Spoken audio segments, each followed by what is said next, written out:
Bem-vindos ao Tour pela Minha Anorexia! Devem estar pensando, meu Deus, que é isso? Essa menina é louca. Anoréticos, o que fazem? Como vivem? O que comem?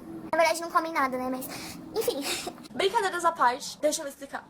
A Luísa Junqueira, do canal Tá Querida, elaborou um projeto lindo que se chama Tour pelo Meu Corpo. É todo focado em autoaceitação, amor próprio, se desconstruir dos padrões e se libertar. Pensando nisso, eu que quase morri por odiar o meu corpo, resolvi fazer uma tour desse outro lado, o extremo do ódio ao seu próprio corpo, que é a anorexia. E demonstrar como o amor e a libertação desses padrões pode curar.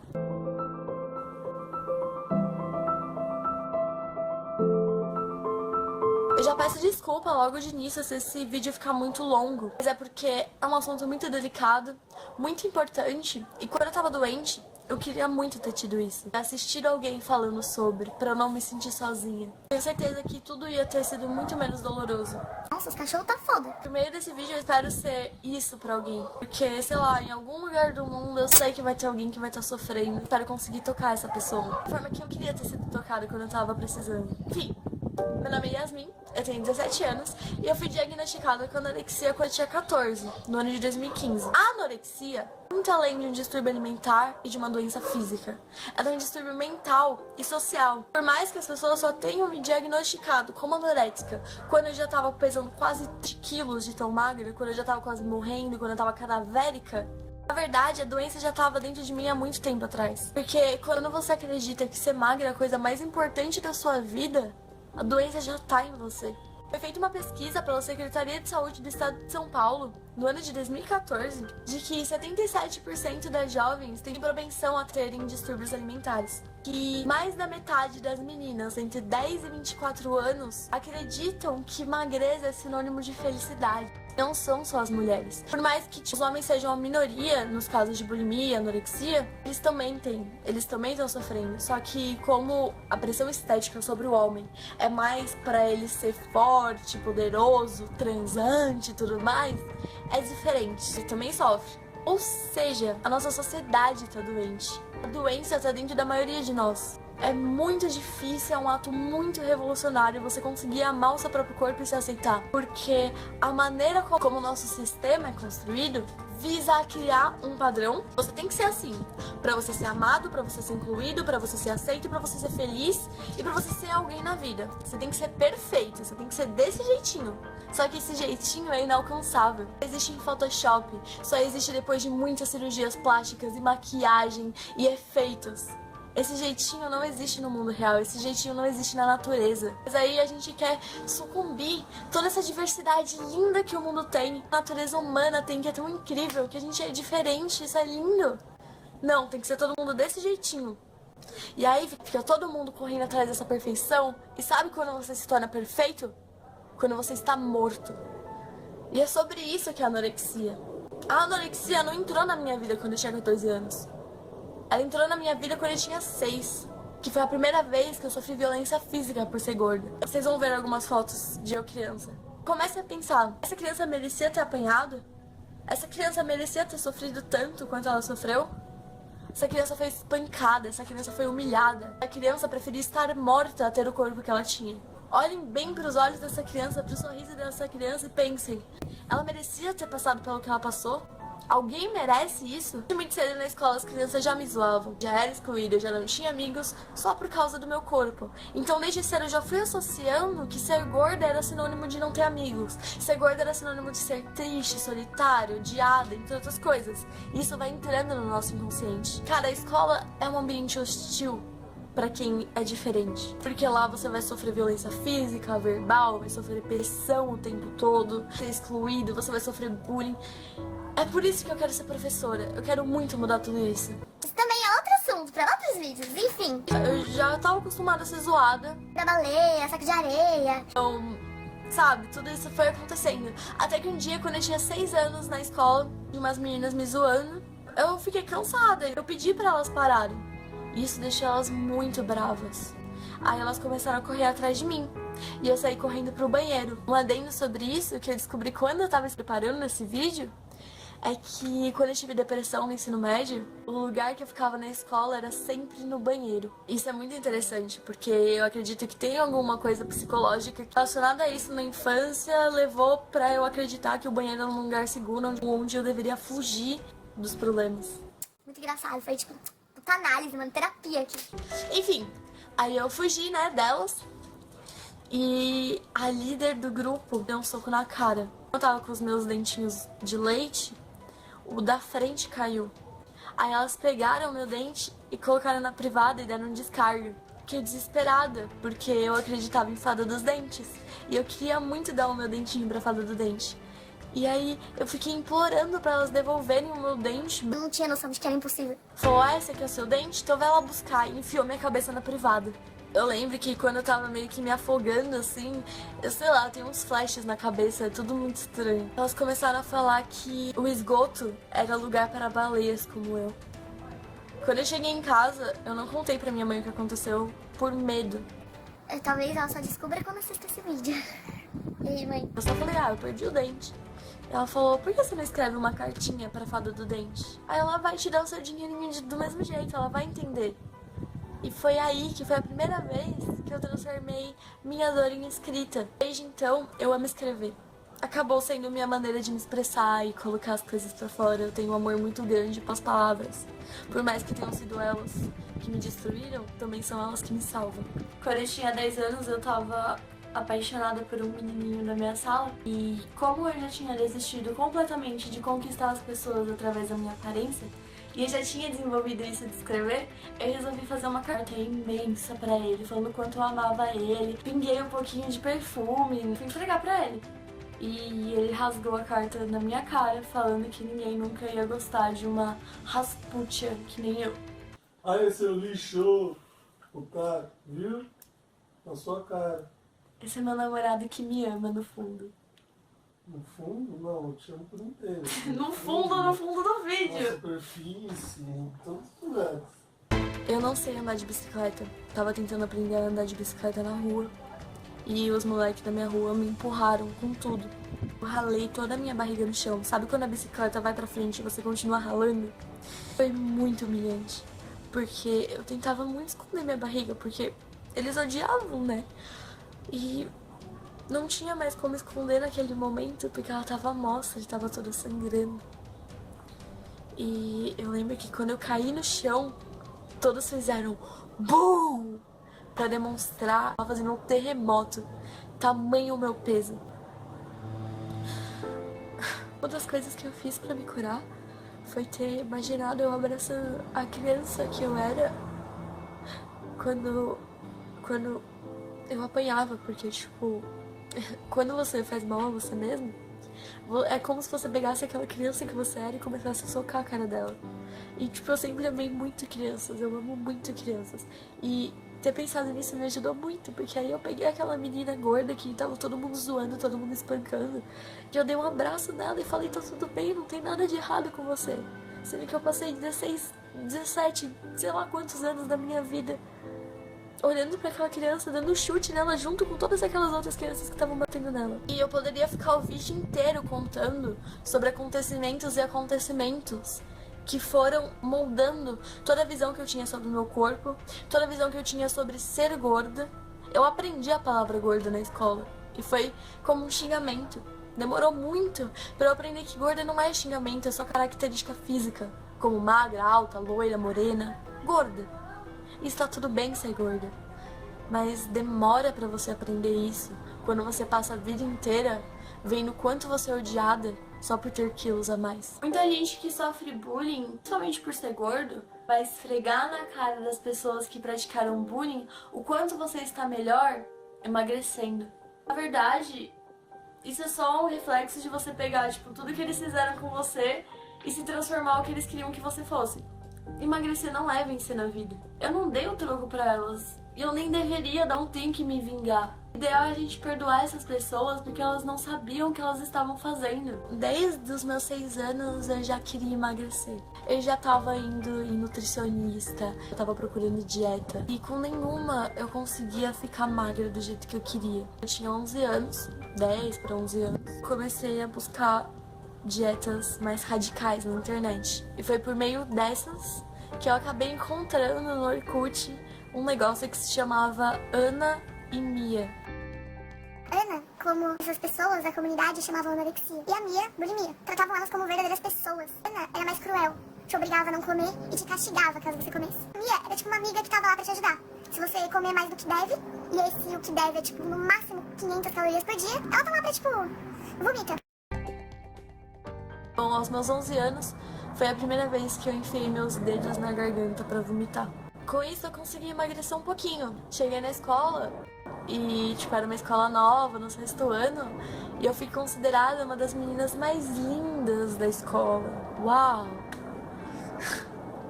E ninguém sabia que eu tava doente. Ninguém sabia que aquele corpo era resultado de uma doença. Foi passando, né, o tempo da maioria dos distúrbios alimentares, você acaba tendo uma compulsão. Porque quando você se obriga a fazer dietas muito radicais, seu próprio corpo luta contra isso. E aí ele tenta compensar a falta de alimento. Então é muito normal ter o efeito sanfona. Porque você fica muito tempo sem comer, depois vem a compulsão alimentar e você come tudo. Entre os meus 12 e 13 anos, eu tive muita compulsão, tinha que engordar muito. Aí, as pessoas da minha escola começaram a falar que, tipo, eu era um fracasso. Como eu tinha feito aquilo comigo? Eu era a menina mais linda e me tornei a menina mais feia da escola. Cara, ninguém tava se preocupando com a minha saúde. Ninguém teve o mínimo de consideração pelo ser humano que eu era e para ver o que tinha por trás daquilo. Eu ainda era uma criança.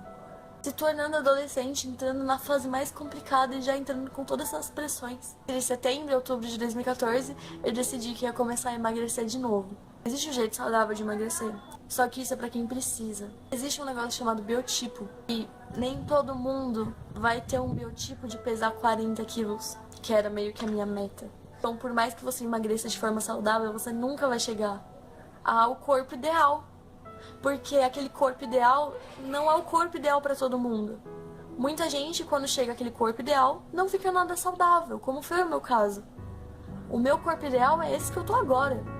E que é considerado gordo pela maioria das pessoas. Mas eu estou saudável. Eu tenho um colesterol alto, eu não tenho gordura no fígado, eu não tenho diabetes, nem tenho muitos amigos magros que têm tudo isso. Então, antes de você olhar um gordo e falar que ele tem que emagrecer pela saúde dele, para e pensa. E quando eu tava anorética, não vinha ninguém falar, ó, você tem que engordar pela sua saúde. Então, essa sua preocupação com saúde é por hipocrisia. É só uma máscara para a sua preocupação com que a pessoa esteja esteticamente agradável para o seu padrão. Então para. Quando você quer muito ser magra e quando você acha que ser magra é a coisa mais importante da sua vida, você não vai tentar fazer uma dieta saudável. Porque saúde não é o que você quer. Você quer ser feliz. Você quer ser amado. E você acha que você só vai conseguir isso se você for magro. Então você vai correr atrás de dieta extrema. Que foi o que eu fiz. E aí, tipo, chegou um ponto que eu já não seguia mais dietas. Eu tinha mudado completamente a minha alimentação. Não vou dar detalhes do que eu fiz, mas era um negócio paranoico. Até que chegou um ponto que, tipo, de outubro de 2014 até fevereiro de 2015 eu já tinha perdido mais de 30 quilos. Junho. Eu já tava tão magra que todas as pessoas começaram a se preocupar. Eu já tava tão magra que meus pais já não conseguiam dormir à noite. Eu tava tão magra e eu não conseguia parar em pé. Minha pressão chegava a 6/7 de tão baixa. Meus batimentos cardíacos eram, eu não lembro o certo número, mas eram minúsculos. Meu coração tava parando. Eu ficava tremendo de frio, os meus lábios ficavam roxos. Era o tempo todo, porque eu não tinha tecido. E o tecido de gordura não é uma coisa escrota, não é uma coisa feia, não é uma coisa não saudável. A gente precisa de pelo menos um pouquinho, porque senão a gente morre de frio. E tava todo mundo no calor, eu tava morrendo de frio o tempo todo. Minha saúde estava no chão e eu achava que eu tinha alcançado a perfeição. Mas eu tava isso de morrer. Você não quer passar por isso. Você não quer nunca mais querer sentir prazer em comer. Você não quer só sentir prazer quando você vê você diminuindo, você sumindo. Eu passei em psicólogo e em psiquiatra. Mas a psiquiatra me receitou remédio e o psicólogo falou que eu tava querendo chamar atenção. Então eu não confiei muito neles, eu fui tentar me curar sozinha. E tentar se curar sozinha não dá muito certo. Acabei caindo na merda da compulsão de novo. Depois da anorexia veio uma depressão fodida. Aí eu passei o ano de 2015, mais pro final, né, que foi quando eu comecei a engordar de novo. 2016, 2017, sofrendo e achando que eu tinha fracassado porque eu engordei. e desejando ter morrido quando eu tinha anorexia, porque foi a época que eu estava perfeita. Eu tive o apoio de professores. Quando essas pessoas entraram na minha vida, elas me ajudaram muito. Meu namorado na época e a minha família também me apoiaram demais. Sua família é mais afetada por isso. Eles têm muito medo de te perder. Então eles não sabem lidar. Eles não vão saber tratar com carinho e com o profissionalismo que é necessário. Porque vai além da teoria. É prática. É coração, é medo envolvido. É problemático. Todos os dias eu desejava morrer. Porque eu sentia que eu tava sendo um peso. Porque era briga todo dia, era gritaria todo dia, era choro todo dia, era um inferno. Eles me ajudaram muito, mas à medida que eles puderam. Eu tive apoio das pessoas próximas a mim. Mas eu fico imaginando, se eu não tivesse tido a oportunidade disso, provavelmente teria morrido. Muito provavelmente não, com certeza eu teria morrido. E tem gente que não tem esse privilégio que eu tive de ter esse círculo de amor. Então, cara, se você não sofre essas coisas, tenta ajudar quem sofre. Tem empatia, se coloca no lugar e vai ajudar as pessoas. Tem muita gente sofrendo nesse mundo e muita gente que precisa de ajuda. E agora eu cheguei num nível e eu me sinto curada. Demora, é um processo. É todos os dias você se olhar no espelho, se esforçar ao máximo pra tentar dar amor a você, pra pegar aquela criança no colo e dizer que tá tudo bem, que aquelas pessoas que praticaram violência contra ela estão erradas. E que o amor que você tem por você é muito mais forte, é muito melhor que tudo isso. Pensa, sei lá, num parente seu. Você ama ele, mas você ama ele só quando ele tá bonito? Ou você ama ele? Porque quando a gente ama alguém de verdade, a gente não ama essa pessoa só quando ela tá bonita. Só quando ela é legal com você. A gente ama quando ela tá escrota, quando ela acordou toda cagada, com os cabelos tudo fudido, fedida. A gente não deixa de amar por causa dessas coisas. Então, se você ama você mesmo, não ame você só quando você estiver bonito pra você. Não ame você só quando você estiver legal, quando você se achar bacana. Ame quando você olhar pra você e pensar, mano, que lixo. Mas ame. Que aí você vai conseguir ter um olhar mais gentil e ver que no fundo você não tá um lixo não, isso é tudo impressão na sua cabeça. Vai se libertando. Agora vocês vão ver as alterações pelas quais meu corpo passou, antes e depois, e ver o quanto o ódio pode destruir alguém, mas também quanto o amor pode salvar. Shine a light on whatever's worse. Perfection is a disease of a nation. Na anorética, o seu cabelo cai. Pretty hurt. Trying to fix something, but you can't fix what you can't see. It's the soul that needs a surgery. E agora, eles balançam e está tudo bem. Eu acho que dá pra ver. Eu tenho estrias. Acho elas a coisa mais bonitinha do mundo. Porque como se o sol estivesse batendo na piscina, sabe? É os raiozinhos, eu acho muito lindo. E é só uma marca de sobrevivência, que é o corpo mudando. Quem mais metamorfose do que o ser humano, não é mesmo? Pernas. Talvez não dê pra ver no vídeo, mas eu tenho estrias aqui. É completamente normal. Tem celulites também. Tá tudo bem, olha que coisa gostosa. Elas balançam mesmo. Eu tava anorética, eu gostava de pegar essa parte. Eu conseguia fechar assim e ainda sobrava um pouco. E eu me orgulhava muito disso. Mas era algo completamente doente. Moda entre as meninas, de mesmo com você fechando as pernas, ter aquele espaço aqui. E eu cheguei a ter isso. E eu pensava que aquilo ia ser a coisa mais feliz da minha vida, mas é tão bom não ter um espaço também. É tão bom, tipo, estar de boa. Ter um espaço não muda muita coisa na sua vida, não. Eu juro. E não pega a bunda. Tá. A bunda dessa é difícil não pegar ela. Tem estrias. De tanto emagrecer e engordar também. E também está tudo bem. Também eu acho que dá pra ver algumas celulites. Agora as minhas pernas exercem um papel que elas sempre deveriam ter exercido, que é me sustentar.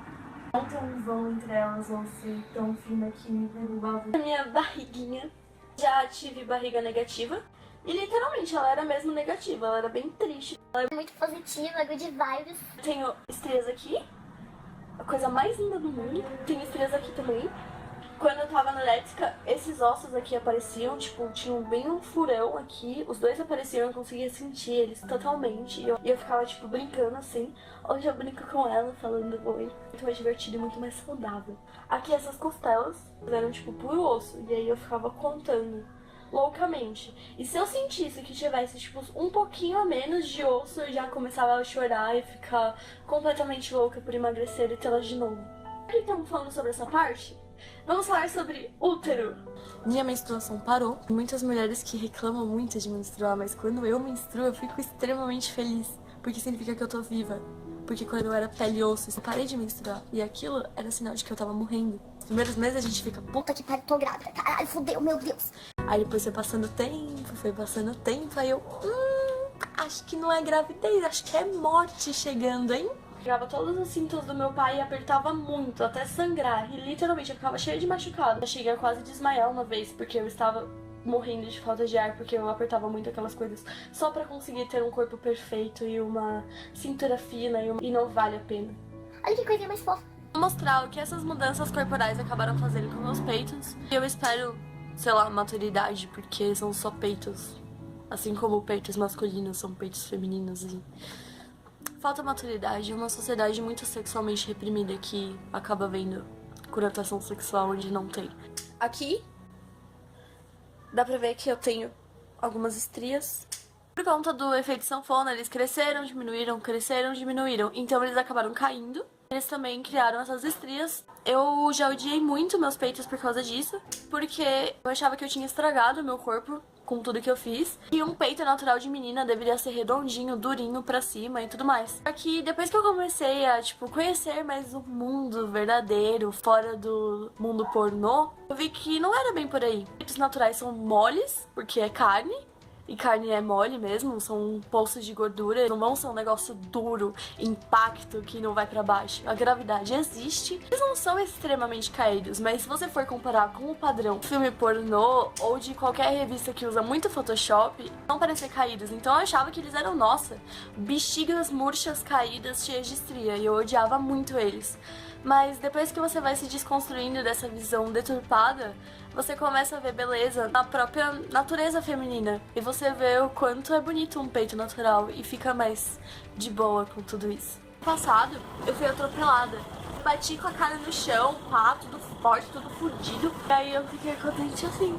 E eu fiquei com várias cicatrizes na testa, no corpo inteiro. E chegou a passar um cirurgião plástico na minha sala na UTI, falando que ia precisar de cirurgia porque o tamanho da cicatriz que eu tinha feito ia ficar pra sempre. Minha pele não ia conseguir se regenerar sozinha.